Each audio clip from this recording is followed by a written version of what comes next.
গ্রাম মানেই এক অন্যরকম ভালো লাগা, অন্যরকম অনুভূতি, সৌন্দর্যের লীলা খেলায় সব গ্রামের ভিতর অন্তর্নিহিত থাকে। পরন্তু বিকেলে গ্রামের রাস্তা ধরে যখন হাঁটতে হাঁটতে আকাশের দিক তাকিয়ে এরকম সুন্দর নীল আকাশ দেখা হয়, নিচে থাকে এরকম মাঠ ভরা সবুজ ধানের ক্ষেত। কি যে এক অপূর্ব দৃশ্য, দেখে মনটা একেবারে ভরে যায়। আকাশটার দিকে তাকিয়ে দেখেন, জাস্ট অসাধারণ ছিল আজকের এই আকাশটা। শুধু আকাশ ধানের ক্ষেত দেখলে হবে, শীতের সময় একটু পিঠাপুলি খাওয়ার ব্যবস্থাও তো করতে হবে। শীতের সময় গ্রামে বসে মাটির চুলায় পাশে বসে গরম গরম ধোয়া তোলা পিঠা খেতে কি যে মজা লাগে।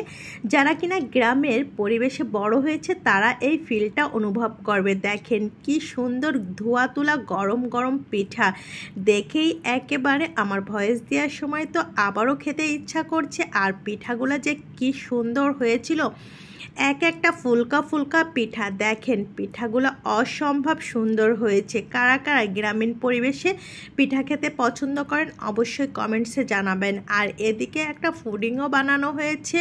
পুডিংটা তো একবারেই পারফেক্ট হয়েছিল। তারপরে আমরা চলে গিয়েছি বাইরে যে একটু পিৎজা খাবো, এর জন্য এই তো চলে এসেছি পিৎজা খাওয়ার জন্য। আর এখানে পিৎজা একবারে লাইভে তৈরি করছিল, যেটা কিনা দেখতে অনেক বেশি লোভনীয় ছিল, খাওয়ার পরেও অনেক মজা লেগেছে। আর সব কিছু বাইরে খাওয়া দাওয়ার পরে আমরা চলে এসেছি আমার খালার বাসায়। আর খালার বাসায় সকালে এই রকম একেবারে দেশি খাবার দাবার দেখে তো প্রাণটা জুড়িয়ে গেল।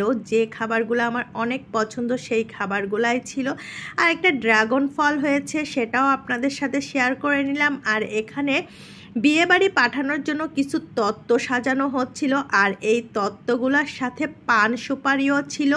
আর সেই পান সুপারিও সুন্দর করে ডেকোরেশন করে দিল। নানি দাদি সবারই শাড়ি ছিল, যেগুলো একটার পর একটা দেখছিলাম। আর এটা ছিল বরের শেরওয়ানি, বউয়ের শাড়ি, লেহেঙ্গা, সব কিছু এখানে সুন্দর করে ডেকোরেশন করা ছিল।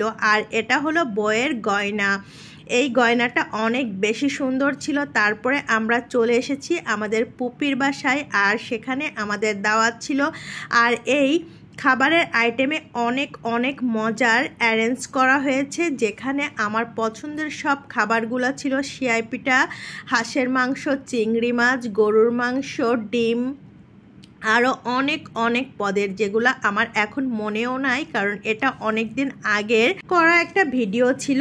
আর এই তো গ্রামে গেলে কিন্তু অনেক মজার খাবারের আয়োজন করে। গ্রামের মানুষগুলো যেমন সহজ সরল, তাদের খাবারের অ্যারেঞ্জগুলো অনেক বেশি লোভনীয় থাকে। শহরে তো পোলাও, মাংস, বিরিয়ানি এইগুলো, কিন্তু গ্রামে গেলে নানান পদের মাছ, যেমন এখানে বেলে মাছটা ছিল। বেলে মাছটা আমার ভীষণ পছন্দের ছিল। আর এই গ্রামের মিষ্টিগুলো অনেক মজা লাগে। শহরের মিষ্টিগুলো কেমন যেন ভালো লাগে না, কিন্তু গ্রামের মিষ্টি আমার অনেক ভালো লাগে। ভিডিওটা দেখার জন্য ধন্যবাদ।